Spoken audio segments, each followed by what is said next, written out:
చాలా కథ విన్న తర్వాత డిఫరెంట్ స్టోరీ కంటెంట్ ఉన్న కథ గట్టిగా అనిపించింది నాకు. అందుకని ఈ కథ నేను ఓకే చేస్తున్నాను.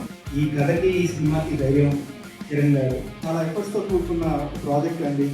రీసెర్చ్ కానీ ఒక 80s టైం నాటి ఒక ప్రోడక్ట్ కానివ్వండి. సో ఇవన్నీ మనం క్రియేట్ చేసి మేము చాలా విజువల్ ఎక్కడ తగ్గకుండా స్టాండర్డ్స్తో తీసామండి.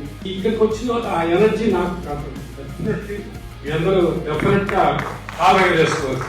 కిరణ్ పౌరం గారికి ఈ జన్మదినం నుంచి కొత్త లైఫ్ సినిమా ఇండస్ట్రీకి సంబంధించి నెక్స్ట్ రేంజ్కి ఈ జన్మదినం స్టార్ట్ అవుతుంది. తెలుగు సినిమా అభిమానించే ప్రతి ఒక్కరూ